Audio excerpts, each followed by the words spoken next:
Malam itu, udara terasa lebih dingin dari biasanya di desa Ranu. Suasana mencekam seakan menembus tulang, meski tak ada angin yang berhembus. Desa yang dikelilingi oleh hutan lebat itu tampak sunyi, namun di langit, sebuah pemandangan mengerikan tersaji, bulan merah darah menggantung seperti luka yang menganga. Para tetua desa selalu bilang, jika bulan memerah, darah harus tumpah. Ini bukan pertama kalinya bulan merah muncul, dan tak ada seorang pun yang berani keluar rumah ketika itu terjadi. Namun bagi Raka, semua itu hanyalah cerita dongeng. Setelah 5 tahun merantau ke kota, dia kembali ke desa untuk menengok keluarganya. Ayahnya sudah lama meninggal, dan kini hanya ada ibunya dan Sari, adik perempuannya. Raka tidak pernah percaya pada tahayul desa yang penuh dengan ketakutan akan hal gaib. Baginya, bulan merah hanyalah fenomena alam biasa. Malam itu, Raka duduk di teras rumah, mengamati bulan sambil menikmati segelas teh panas. "Sari kemana?" tanya Raka, mendapati ibunya gelisah. Dia keluar. "Tapi seharusnya sudah kembali sebelum bulan naik tinggi," jawab sang ibu dengan wajah penuh kecemasan. "Tenang saja, Bu. Sari pasti baik-baik saja. Mungkin dia cuma main ke rumah teman," ujar Raka, mencoba menenangkan. Namun, firasat buruk mulai muncul di benaknya. Mengingat betapa takutnya penduduk desa terhadap bulan merah, dia mulai merasa ada yang tidak beres. Terlebih lagi, hari ini adalah malam bulan merah. Raka memutuskan untuk keluar mencarinya. Berbekal senter dan pisau kecil di pinggang, ia menuju hutan di belakang desa. Hutan itu dikenal sebagai hutan angker, karena banyak desas-desus tentang orang yang hilang di sana setiap kali bulan merah muncul. Ketika dia berjalan memasuki hutan, suasana semakin mencekam. Pohon-pohon tinggi seakan membentuk dinding hitam pekat yang mengurungnya dari segala arah. Tanpa disadari, bayangan bulan merah mengikuti langkah-langkahnya, memantulkan warna merah yang menyeramkan ke tanah. "Sari," panggil Raka dengan suara keras, tapi hanya gema sunyi yang menjawabnya. Dia berjalan semakin dalam, hatinya semakin diliputi kegelisahan. Tiba-tiba, dari balik pepohonan, terdengar suara langkah yang cepat, diikuti dengan suara ranting patah. Raka menoleh ke segala arah, memfokuskan senter ke sekitar. Tapi tidak ada siapapun. "Siapa di sana?" serunya, tapi hanya kesunyian yang membalas. Udara semakin dingin, dan rasa takut mulai merayap ke dalam dadanya. Raka menenangkan diri, meyakinkan bahwa itu hanya hewan liar yang sedang melintas. Tapi langkah-langkah itu kembali terdengar, semakin dekat, semakin jelas. Raka mengambil langkah mundur, bersiap untuk apapun yang mungkin muncul dari balik kegelapan. Tiba-tiba, sosok itu muncul.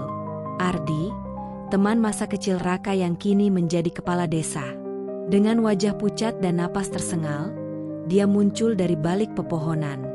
"Raka, apa yang kau lakukan di sini?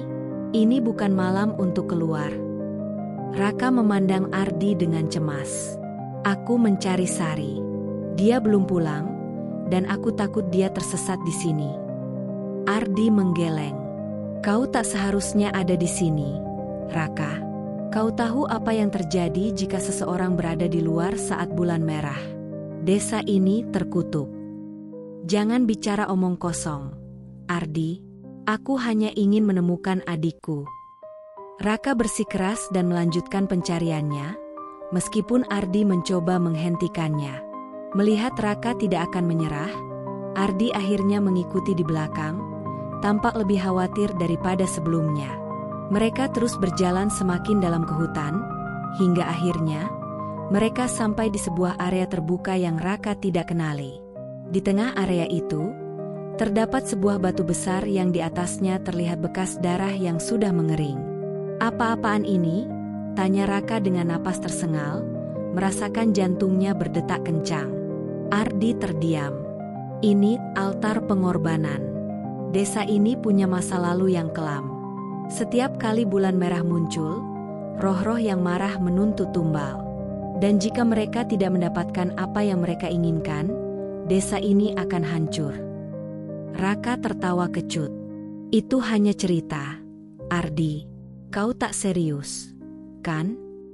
Tapi sebelum Ardi bisa menjawab, sebuah suara aneh terdengar dari arah hutan, suara desisan yang tajam, seperti sesuatu yang mengintai mereka dari balik pepohonan.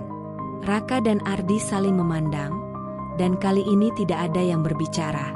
Mereka tahu bahwa ada sesuatu yang mengawasi mereka. Dalam sekejap, bayangan-bayangan mulai muncul dari balik pepohonan.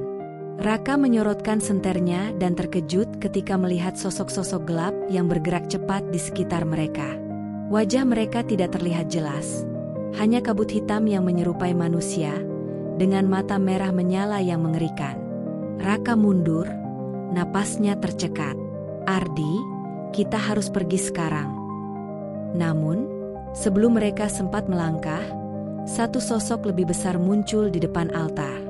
Matanya memancarkan cahaya merah yang menakutkan, dan tubuhnya tampak seperti bayangan yang diciptakan dari malam itu sendiri. Sosok itu menunjuk ke arah Raka dan Ardi, dan suara berat terdengar, seolah-olah berasal dari perut bumi. Darah untuk darah.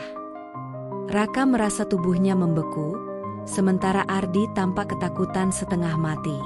Ini salahku, seharusnya aku memberitahumu. Raka, kata Ardi dengan suara gemetar. Aku tahu Sari adalah tumbal berikutnya. Aku yang memilihnya. Tapi aku tidak tahu mereka akan mengambilnya begitu cepat. Raka merasakan darahnya mendidih. Apa maksudmu? Kau tahu ini akan terjadi? Desa ini tidak bisa hidup tanpa perjanjian itu. Tumbal harus diberikan setiap kali bulan merah muncul. Jika tidak, kita semua akan mati. Sari dipilih untuk menyelamatkan kita semua. Raka melangkah mundur, tak percaya apa yang baru saja dia dengar. Amarah dan rasa bersalah menyatu dalam dadanya. Adiknya dijadikan korban demi keselamatan desa? Ini gila. Namun, sebelum dia bisa berbuat apa-apa, sosok gelap itu bergerak cepat, dan Ardi menjerit kesakitan. Tubuhnya terangkat ke udara dan dalam sekejap, tenggorokannya tercekik oleh tangan bayangan itu. Ardi hanya bisa memandang Raka dengan tatapan memohon sebelum akhirnya tubuhnya terlempar ke arah altar, mengeluarkan suara yang memekakan telinga. Raka melihat ke arah sosok itu dengan marah. Ambil aku, lepaskan adikku. Tapi sosok itu tidak menanggapi. Raka maju, mencoba melawan, namun bayangan itu menghilang dalam kabut yang pekat. Hanya tersisa jejak darah di altar yang menunjukkan bahwa pengorbanan telah dipenuhi. Raka terjatuh ke tanah, merasa hancur. Dia kehilangan Sari, kehilangan segalanya. Keesokan paginya, bulan merah telah menghilang, dan desa kembali tenang seperti biasa. Namun, Raka tahu bahwa ketenangan ini hanya sementara. Setiap bulan merah akan membawa penderitaan baru. Tak ada yang tahu apa yang sebenarnya terjadi di hutan itu malam sebelumnya, kecuali Raka. Tapi dia tahu, dia harus meninggalkan desa ini. Kutukan desa itu bukanlah sesuatu yang bisa dilawan oleh manusia biasa.